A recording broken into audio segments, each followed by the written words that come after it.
বিসমিল্লাহির রহমানির রহিম। আপনি বিবাহ করেছেন কি?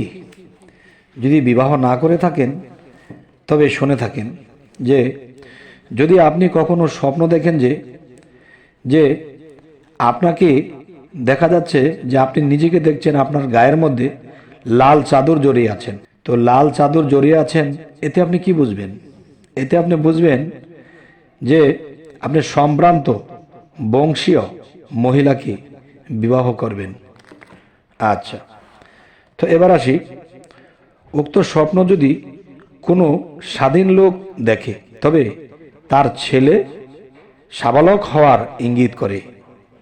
আচ্ছা, তো আরেকবার বলবো, যদি কোনো ব্যক্তি স্বপ্নে তাকে যে উর জুয়ানি বা লাল চাদর পরাতে দেখে তবে সে কোনো সম্ভ্রান্ত বংশীয় মহিলাকে বিবাহ করবে।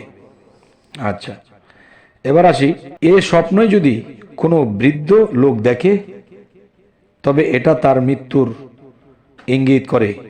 দেখেন, একই স্বপ্ন জোয়ান লোকে দেখলে একটা জিনিস বোঝাবে, বৃদ্ধ লোকে দেখলে একটা জিনিস বোঝাবে।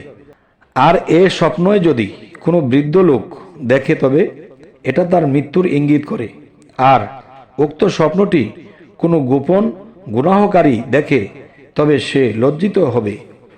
আচ্ছা, তবে এবার আসবো, যদি কোনো ব্যক্তি স্বপ্নে বালেক বা সাবালেক সন্তান লাভ করতে দেখে তবে এটা তার জন্য ইজ্জত, সম্মান ও শক্তির প্রতীক হবে।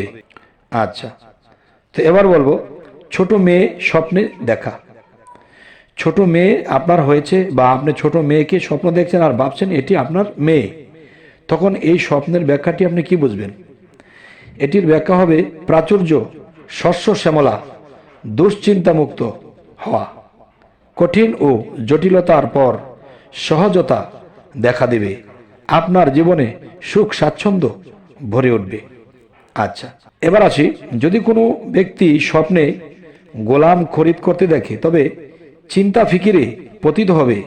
আর যদি দাসীবাদী খরিদ করতে দেখে তবে গায়ের ও খায়ের বরকত মানে রিজিক ও বরকত, মঙ্গল ও কল্যাণ লাভ হবে। এবার আসি, আর অপ্রাপ্ত বয়স্ক বালিকা স্বপ্নে দেখার মধ্যে মঙ্গল ও কল্যাণ নিহিত রয়েছে এবং সুনাম ও ভবিষ্যৎ মঙ্গলের আশা করা যায়। তবে আমাদের চ্যানেলের আলোচনা যদি আপনাদের ভালো লাগে তো অবশ্যই সাবস্ক্রাইব করে নেবেন, পরবর্তীতে যেন ভালো আলোচনা এনে দিতে পারি। তো সকলে ভালো থাকবেন, আল্লাহ হাফিজ।